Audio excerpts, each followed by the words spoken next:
La Caisse des Jardins du Cœur-des-Vallées est fière de contribuer à la programmation de la TVC en vous présentant InfoMag. Pour joindre la Caisse, composez le 819-986-1551. Cette semaine, à InfoMag, la commission scolaire au Cœur-des-Vallées souhaite augmenter son taux de diplomation à 80 %. Le coup d'envoi de la 10e édition du Challenge de curling de Gatineau est lancé et l'Ange Gardien accueille une nouvelle sculpture d'art public. Bonne émission!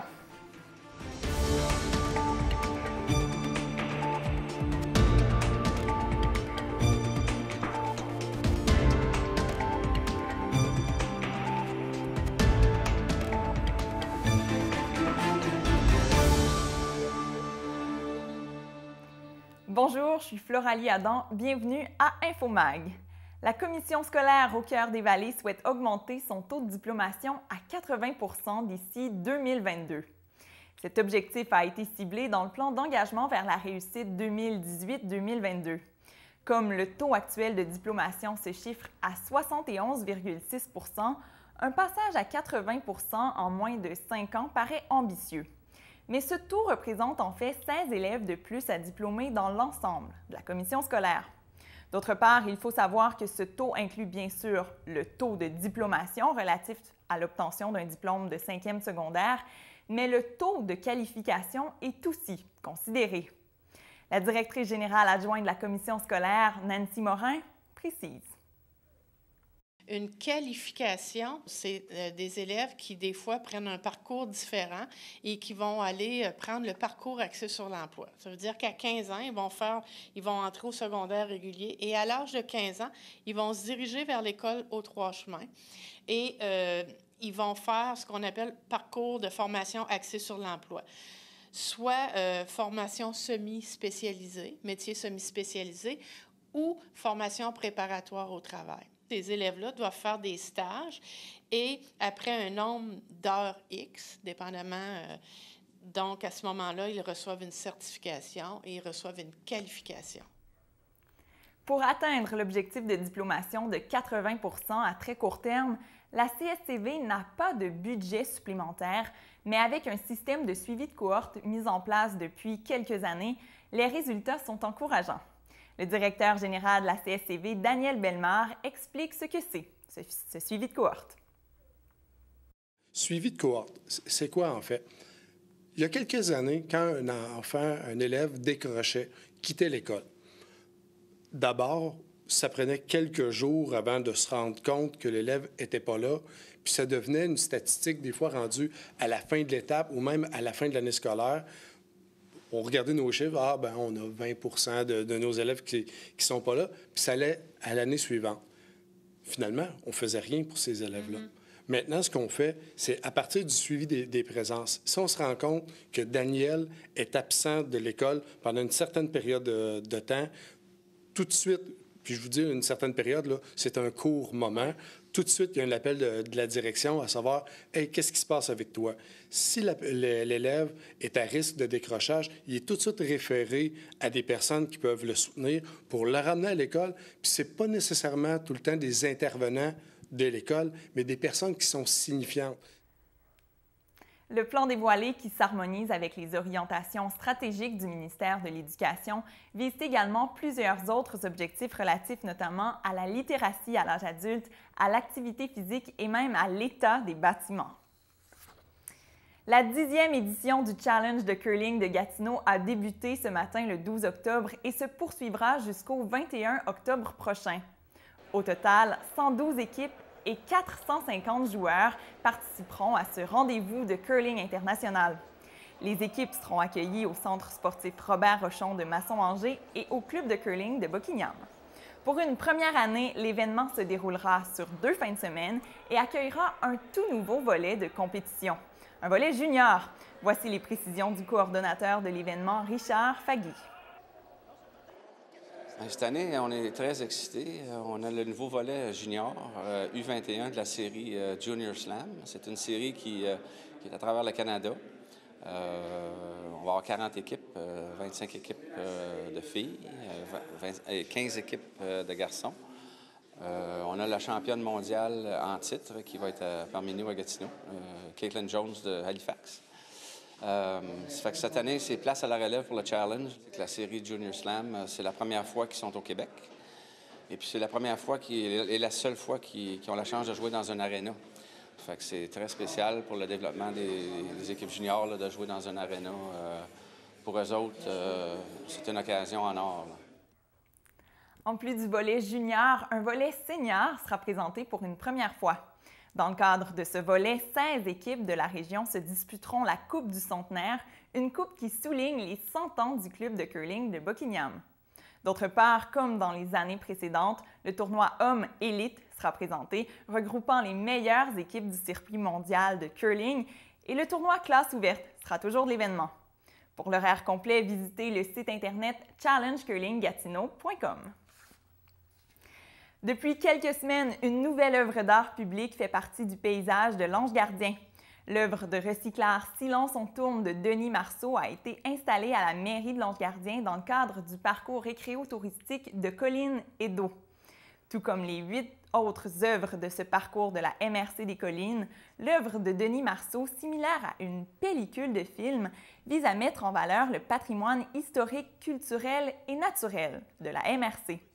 Pour faire cette œuvre, pendant plus de 3 mois et demi, Denis Marceau a sculpté 2 longues lames de scie à ruban recyclé qui proviennent de l'industrie forestière de la région. En utilisant une technique de découpage au placement, Denis Marceau a recréé l'histoire de l'Ange Gardien en 54 images, ce qui peut comporter quelques défis. Les défis, c'était de trouver les animations. J'ai parlé de la nature, j'ai parlé des Autochtones, j'ai parlé de la drave. Il y a aussi le récent, le nouveau de l'Ange Gardien. Et puis ça, il fallait que je m'assure que j'oublie personne parce que ça, c'est assez récent. Quand on parle de 100 ans passés, on dirait que c'est moins grave si on laisse de côté quelqu'un. Mais quelqu'un qui a été important dans la période plus récente, comme M. Filion, qui a été une personnalité importante là, dans la région là, de l'Ange Gardien, mais ça, tu peux pas passer à côté de lui. Comme Denis Marceau est soucieux de bien représenter la réalité, il a travaillé de près avec l'historien Pierre-Louis Lapointe qui a écrit un livre sur l'Ange Gardien. En somme, ayant vécu lui-même plus de 20 ans à l'Ange Gardien, Denis Marceau se dit fier d'avoir fait cette œuvre pour les gens de l'Ange Gardien. L'animation que j'ai faite, je l'ai fait pour les gens de l'Ange Gardien. Ça, je suis vraiment fier, content d'avoir fait ça. Ça, c'était pas pour me faire plaisir à moi, là. C'était pour faire plaisir aux gens de l'Ange Gardien parce que c'est leur histoire puis tout ça. En animation, qu'ils puissent reconnaître. Donc, si j'avais été dans une forme plus abstraite, j'aurais pas réussi à rejoindre autant de gens. Donc, moi, je me suis donné pour cette partie-là. Un étudiant de l'Université du Québec en Outaouais a remporté un prix prestigieux lors du dernier gala provincial Force à venir, un gala qui souligne l'engagement étudiant et la persévérance scolaire. Jessie Schnob s'est mérité le prix de personnalité 2e cycle et 3e cycle universitaire. À travers ses études en génie civil, en intervention plein air et maintenant en gestion de projet, Jessie Schnob a investi plus de 500 heures de bénévolat chaque année dans sa communauté. Son engagement l'a amené notamment à revitaliser la municipalité de Denham et à développer un service de première ligne pour les jeunes défavorisés. Son dévouement dans tous les projets qu'il entreprend l'amène à devenir un leader dans le domaine de la gestion, mais certainement aussi dans le domaine du développement durable, car pour Jessie Schnob, le développement durable est essentiel dans notre société.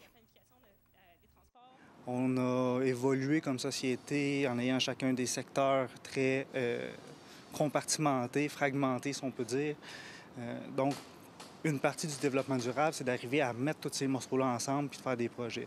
De mettre les arts, l'intervention jeunesse, le développement communautaire, le développement économique, le tourisme, tout mettre ça ensemble, la santé mentale en plus, bien, ça devient nécessairement durable parce que c'est tous ces gens-là qui viennent ensemble.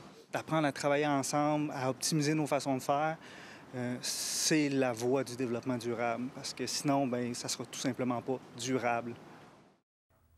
Parmi les 2 autres finalistes provinciaux dans la catégorie personnalité 2e et 3e cycle universitaire, Il y avait aussi Judith Majot-Bélan qui y figurait. Judith Majot-Bélan, originaire de Plaisance, complète une maîtrise à l'École polytechnique de Montréal. À l'UQO, Jonathan Carrière-Lécuyer était aussi finaliste provincial dans la catégorie personnalité premier cycle universitaire.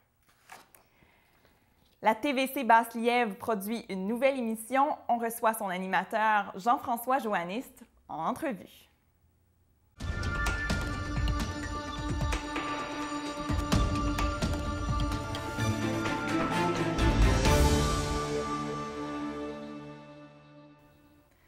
Bonjour Jean-François Joanniste. Bonjour.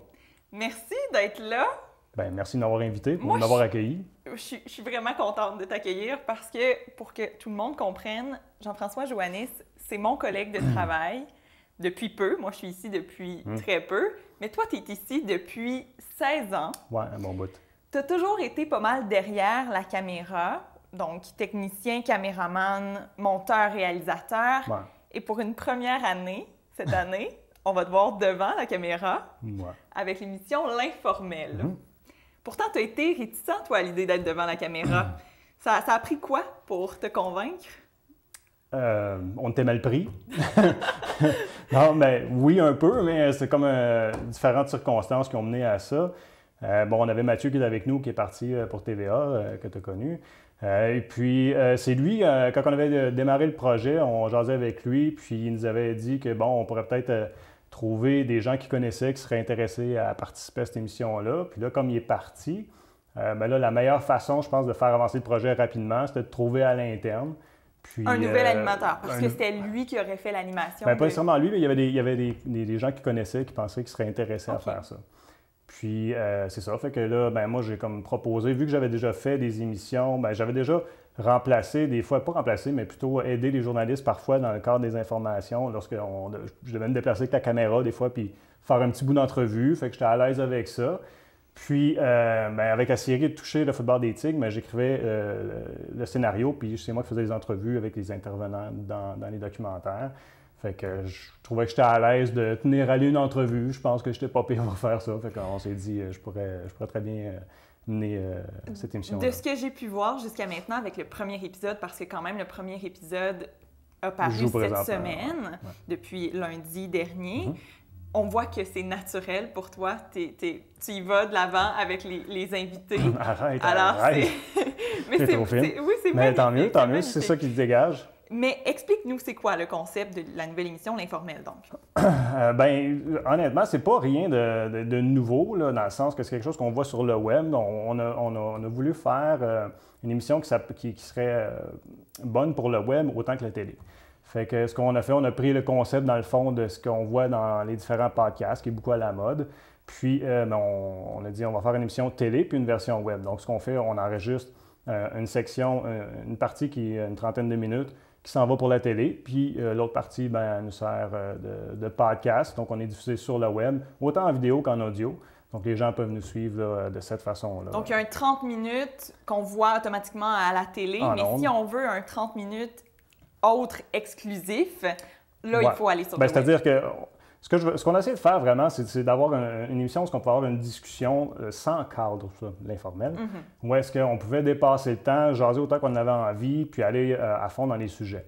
Fait que dans le fond, comme on est plus restreint au côté télé dans le temps, le 20 quelques minutes, le 30 minutes s'en va en ondes sur télé, puis le reste se retrouve au complet sur le web. Donc, c'est un invité par émission. Oui. Quel genre d'invité tu reçois? Ah, wow! De toutes les sphères... je reçois, regarde, l'émission que je joue présentement, c'est Marc Clément, qui est apiculteur de la ferme du Val-Clément à Notre-Dame-de-la-Salette. C'est un gars qui en sait tellement sur les abeilles et sur l'agriculture. C'est super fascinant d'écouter. Moi, j'ai trippé au bout à faire cette entrevue-là. Ça va en apiculteur on va parler d'entraînement avec Stéphane Lantier, qui est un entraîneur personnel.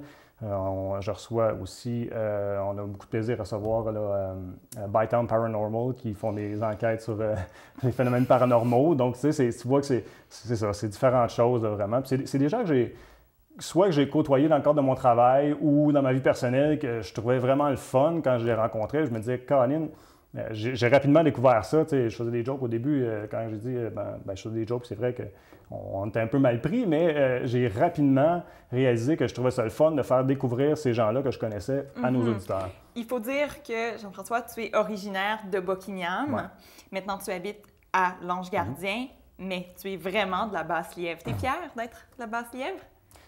Oui, je ne sais pas à quel point j'ai un sentiment d'appartenance nécessairement avec la région comme telle, mais les gens que j'ai côtoyés, j'ai eu la chance de côtoyer beaucoup, que ce soit encore là dans ma vie personnelle ou par mon travail, c'est des gens fantastiques. Puis, souvent, il y a des gens qui sont super intéressants, que des fois, peut-être qu'on ne réussit pas à mettre assez en valeur. C'est ça. Fait que les gens du coin, ouais, c'est vraiment le fun. Toi, maintenant, là, disons que tu as fait là, quelques émissions jusqu'à maintenant pour l'informel. Là, tu as essayé derrière la caméra pendant de nombreuses années. Maintenant, tu es devant la caméra. Saurais-tu dire si tu préfères l'un ou l'autre? Je préfère toujours la technique, je pense. Je préfère toujours en arrière, mais j'ai beaucoup plus apprécié mon expérience devant la caméra que ce que j'aurais pu croire au début. À chaque fois qu'on finissait une émission, on avait toujours un sentiment d'accomplissement, puis c'était vraiment le fun. Les invités, ils ont aimé ça. Ils témoignaient beaucoup du plaisir qu'ils ont eu à faire l'émission. Fait que ça a été vraiment trippant. Puis de rencontrer ces gens-là aussi, puis de les revoir, puis de jaser avec eux autres. Parce qu'il y en a que je connaissais pas nécessairement, il y en a que oui. Mais c'était le fun de découvrir tous ces gens-là. Fait que ça, c'était trippant. Merci beaucoup, Jean-François Joannis. On écoutera l'informel qui est présenté chaque lundi pour la première fois à 20h.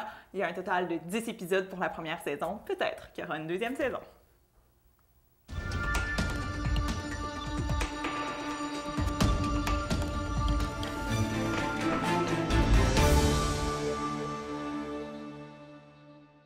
Daniel Lafortune, notre chroniqueur cinéma, est allé voir le dernier film de Bradley Cooper, en fait le premier film de Bradley Cooper, A Star is Born, en français Une étoile est née.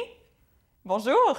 Bonjour Floralier. Qu'est-ce qu'on doit en penser de ce film? Ben moi, je peux te dire que, savais-tu premièrement que c'est la 4e version de Une étoile est née. Fait qu'il y a beaucoup d'étoiles dans le ciel, et ça, c'est la 4e version. La première a eu lieu en 1937.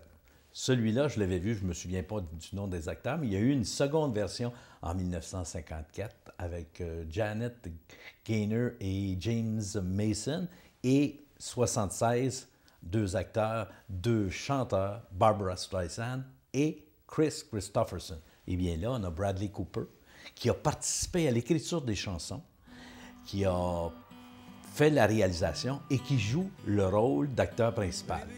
Et parfois, pour ces dames, il est à moitié nu. Oh. Je peux te dire qu'il a un beau corps. Déjà, qui est très beau. Et puis, il y a évidemment la fille qui est moins belle, qui chante juste dans ce film-là, jusqu'au crescendo pour la chanson finale qui complète bien ce film d'une durée de 2h15. Tu l'as bien dit, c'est une réalisation de Bradley Cooper. Et pour une première fois, Lady Gaga. Au cinéma, oui. Et puis, elle se débrouille très bien. Oui. Bon, parce qu'en scène, c'est un peu une danseuse, un peu une chanteuse. Et aussi, il y a des bribes de jeu dans ce talent de chanteuse. Je pense que c'est ce qu'elle démontre depuis qu'on la connaît, Lady Gaga, une certaine forme de personnage qu'elle met bien en scène à chaque fois qu'elle fait un spectacle. Et là, cette fois-ci, elle met cette qualité-là d'actrice dans un film. Eh oui. Et le personnage de Jackson Maine, ça, c'est Bradley Cooper qui le joue. Lui, c'est un chanteur connu, je dirais country western, rock, le nouveau country, genre Nashville. Là. Eh bien, il est un peu, pas désabusé, mais c'est un alcoolique parce qu'il a vécu une enfance terrible. Rappelez-nous l'histoire de ce film, A Star is Born. En fait, c'est ce personnage-là qui va faire la rencontre, lui, dans un bar. Après un de ses spectacles. Et elle, le personnage joué par Lady Gaga, c'est une chanteuse, mais qui travaille dans un restaurant pour payer sa croûte. Et c'est un milieu qu'elle connaît beaucoup, la restauration, parce que son père est restaurateur dans le West Side de New York. Donc, c'est dans un restaurant italien, parce que Lady Gaga est italienne de souche. Eh bien, on a le milieu de la restauration, et puis à un certain moment donné, elle va quitter son emploi parce que le personnage de Jackson Maine va dire « Viens essayer avec moi », et il va l'amener en scène, chanter devant une foule de 10 000 personnes. Alors, elle est complètement décontenancée, mais ça vient d'ouvrir sa carrière. Carrière qui va prendre un envol très rapide, et dans ce film-là, elle va dépasser le mentor à un certain moment donné parce qu'elle n'est pas alcoolique. Elle est en quête, mais il y a aussi le père, Lorenzo, qui en arrière pousse sa fille. Et Lorenzo ressemble étrangement au père de Lady Gaga, encore une fois un Italien. Lui, réellement. Lui, il possède une agence de location de voitures de luxe. Donc, et il est veuf. Sa petite fille, c'est son joyau. C'est son joyau qu'il souhaite qu'elle va prendre son envol, et ça va se faire. Donc, la réalisation est impeccable. Le jeu et le contraste entre les deux personnages aussi. Mais comme c'est une quatrième version d'une même histoire, une même histoire que on a sacrifié certains personnages, on a sacrifié certaines situations parce que l'époque a changé. Oui. Je dirais, c'est un peu du réchauffé. On peut déjà savoir qu'est-ce qui va s'en venir par les... Je ne vous donnerai pas la conclusion, mais déjà, on a annoncé après une demi-heure du film qu'est-ce qui va arriver au personnage de Bradley Cooper, de Jackson Maine. Donc, moi, j'ai accordé la note de 6 sur 10. Beaucoup autour, mais c'est du réchauffé dans une certaine mesure. C'est un beau film, mais c'est simple et qui va toucher toutes les couches de la population. Donc, c'est le film qui est le plus vu actuellement. Et il y a quand même beaucoup de nouveautés dans ce film. On est curieux de savoir comment Lady Gaga performe, comment Bradley Cooper fait son premier film en tant que réalisateur. Et surtout, les chansons et la réalisation des chansons dont a participé Bradley Cooper. Et en fait, juste savoir, Lady Gaga, est-ce que c'est une de ses chansons, justement, qu'on entend?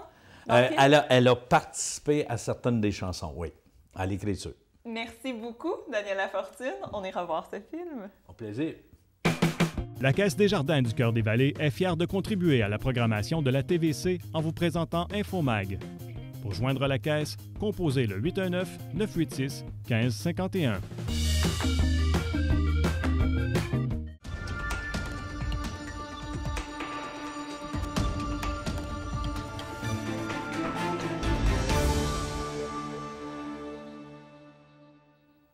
Est-ce que vous pensez adopter un chien, ou du moins vous y avez déjà pensé? Je pense que c'est une idée qui peut tous nous passer par la tête au moins une fois, puisque ces chiens sont tellement attachants. Mais quelles questions on doit se poser lorsqu'on veut réellement adopter un chien? Eh bien, on a avec nous une éducatrice de chiens professionnelle, Gabrielle Scraire. Bonjour. Bonjour, Floralie. Aujourd'hui, comme je l'ai si bien dit, je vais aborder l'adoption d'un chiot. Un sujet qui, selon moi, n'est pas assez abordé à mon goût. Et on va se le dire, on a tous déjà fait un achat sur un coup de cœur. Hein? Quand c'est beau, pourquoi qu'on résisterait? Et tous les chiots sont beaux, mignons et adorables. Mais ce beau et si mignon petit chiot va grandir. Il va devenir un chien adulte qui, lui, va avoir ses qualités, ses défauts, ses besoins spécifiques reliés à sa race et à sa génétique. C'est pourquoi il est super important de trouver une race de chien qui va fonctionner avec nous et avec notre mode de vie. Parce qu'il est faux de penser qu'on a des affinités avec toutes les races de chiens. C'est comme dire qu'on s'entend avec tout le monde. C'est impossible. Un chien, en plus, ça ressent beaucoup nos émotions. Bien oui, certain. Donc, c'est super important d'avoir un chien qui va être en complicité avec nous, qu'on va avoir une chimie naturelle. Donc, faire des recherches sur les races de chiens.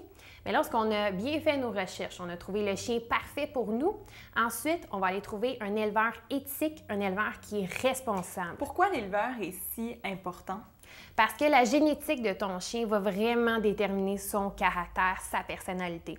Si l'éleveur élève des chiens qui sont en bonne santé mentale et physique, ça va faire une grosse différence. Puis c'est quoi les éléments qu'on devrait observer quand on arrive chez un éleveur pour savoir si justement c'est un bon éleveur? On veut s'assurer qu'on peut rencontrer les reproducteurs, qu'on peut voir par nous-mêmes que c'est des chiens qui sont sociables, amicaux, des chiens qui vont prendre des marches à tous les jours, qui sont quand même obéissants, des chiens qui font des activités, s'il vous plaît, des chiens qui ne sont pas dans le fond d'une cour, dans un enclos, parce qu'à la base, ça devrait être des chiens de maison et non pas des bêtes de reproduction. C'est super important. Et vous voulez un éleveur qui, lui, va se soucier du développement de ses chiots, du développement mental et de sa santé physique.